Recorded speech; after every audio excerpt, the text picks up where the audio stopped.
société SCEA Houdin, donc moi Houdin Sébastien, associé avec mon frère Houdin David. Je suis installé depuis mars 2003, mon frère depuis septembre 98. Donc nous exploitons 293 hectares et nous produisons 1 134 000 en référence laitière. Donc on a à peu près 120 vaches avec 2 robots de traite et nous avons installé des panneaux solaires sur nos bâtiments fourrage, mise en route fin janvier, début février 2024. Un 324 kg, que de la revente. 324 kg, ça c'est 1850 mètres carrés. Il y avait un bâtiment existant en 2003, on avait fait un autre en 2015, à peu près une vingtaine de mètres parallèles à l'autre. Et du coup, on a couvert le tout. Et là, ça nous fait pas loin de 3000 mètres carrés couverts au sol. Que des bâtiments de stockage, ouais. Matériel, fourrage, foin, paille. Il y a des volontés aussi de recouvrir les autres bâtiments. Peut-être à l'avenir couvrir notre fumière et mettre des panneaux. Mais là, ça sera par contre en autoconsommation. Oui, avec les 2 robots, nous on consomme 24 heures sur 24. Ce projet photovoltaïque, c'était pour répondre à quelle problématique? On connaît bien le commercial qui est venu nous proposer un devis. Il n'y avait pas d'apport de trésorerie à faire, donc ça s'autofinançait tout seul avec le montage du bâtiment et la pose des panneaux. C'est amorti sur 15 ans et du coup au bout de 15 ans, c'est de la rentrée d'argent qui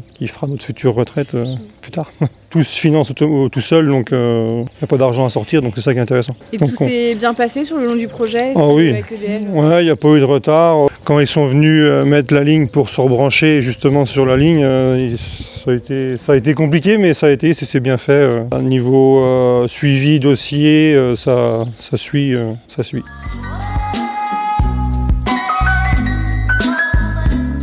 des petits veaux? Ouais. Ils sont tout petits ceux-là? Oui, les plus jeunes ils sont en haut là, mais ceux-là ils ont une quinzaine de jours. On les met pendant 3 semaines, 1 mois, 1 mois et demi, ça dépend des veaux, mais ici, puis après ils vont en casse collective. Et ils viennent ici en casse collective et on a toujours 8-9 ici.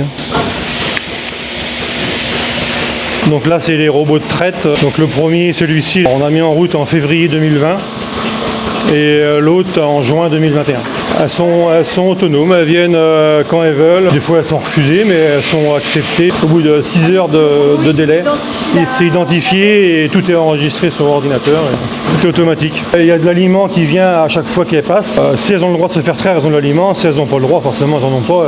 Puis elles sont ouvertes et elles repartent. Comme notre mère elle avait arrêté, elle a arrêté et est partie en retraite. On avait 65-70 vaches grand maximum. Et faire la traite quand on n'était plus que 2, c'est plus possible.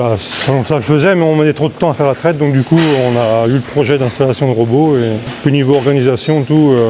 C'est simple, et puis ça se passe bien. Donc peut-être le futur projet. Donc il y a la fumière là. On a dans le but de ragrandir par derrière, de tout couvrir avec la fosse qui est derrière aussi là-bas. L'idéal serait de faire un bâtiment en travers et de tout couvrir et mettre des panneaux et là de faire de l'autoconsommation. Donc là on est en étude là pour les devis de maçonnerie fumière et puis après on fera pour voir les bâtiments et les panneaux après par la suite.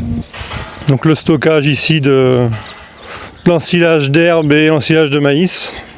Donc c'est ici là, le bâtiment où on insémine toutes les genisses. Il y a toutes les vaches taries qui sont à droite et les vaches en préparation à gauche là-bas.